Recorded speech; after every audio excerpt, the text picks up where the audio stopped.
感谢大家关心哦。今仔日是耕地啊，一句话叫做要做牛，免惊无田通拖。既然伫这个耕地这一天吼，春雷声响，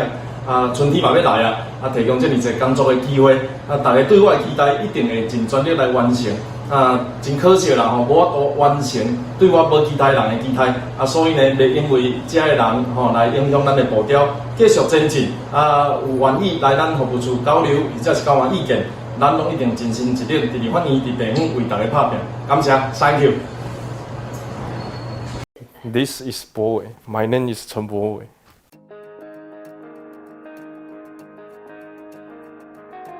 立法它是一个专业，然后责任很大，那同时你要反映民意的。我认为现在的立法院跟民意上，它有一个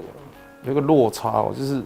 我们里面在很斤斤计较研究一些细节用词的时候，其实对民众来讲是你到底要不要做这件事，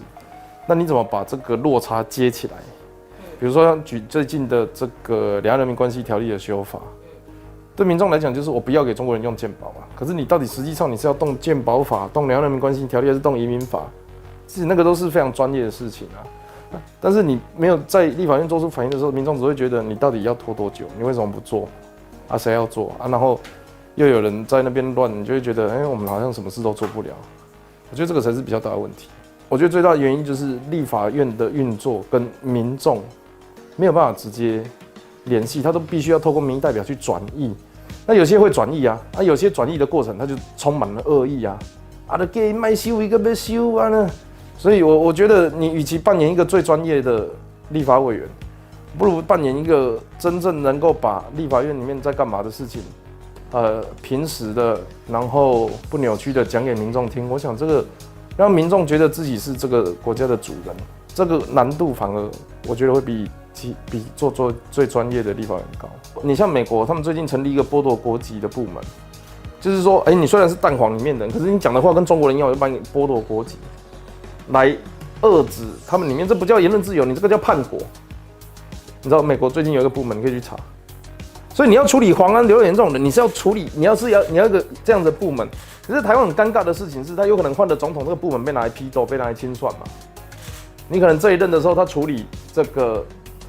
共匪，然后下一任的时候他处理台独，所以你不知道你不敢给这样子的一个机关这样的权限，可是美国他是敢去做这件事。所以我们在推代理人法是怎么样透明，让大家可以可受公平。比如说你今天在广告或者是在政论发表或者在咨询台上讲9·2共识的时候，你就要注明你的资金来源是什么，或者是你在电视上出现的时候要写广编特辑好像因为这是中国宣传机器，这个不是台湾应该有的言论。中国到底是本国、外国还是敌国嘛？我当然觉得是敌国，因为他对我们有敌意不然我为什么讲他坏话不能去他们国家？全世界有哪一个我讲他坏话不能去他国家的？所以它本来就存在政治风险跟市场风险它本来就存在的。我们当初只是因为语言相近、文化相近，所以我们觉得可以去投资。我们的这个进入成本比较低，我们的他们的劳工比较便宜，环境可以破坏，所以我们去投资。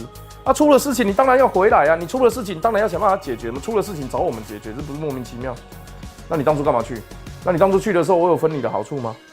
所以这件事情很简单，它就跟投资股市一样，就是基金投资有赚有赔，然后这个什么进场前你详阅公开说明书就这样子而已。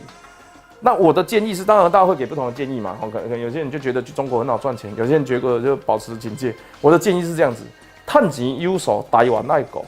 珍惜生命，远离中国。我觉得台湾有很多台独政党，可是去除民进党，我们认为民进党是相对维持现状或者是潜移默化的政党。明确旗帜的台独鲜明的这个政党，它长期以来缺了一件事情，就是它是会做事的台独政党。所以我们必须，我认为只要把事情做好，包含我们这个很认真质询，然后有表达出选民的心声，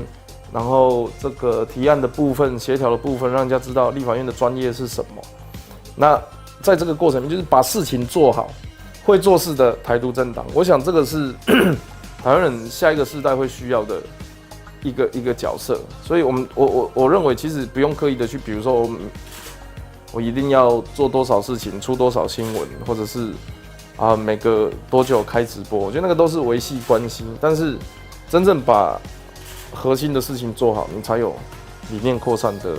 条件。我们下一个就是会做事的台独政党，从会说话变会做事。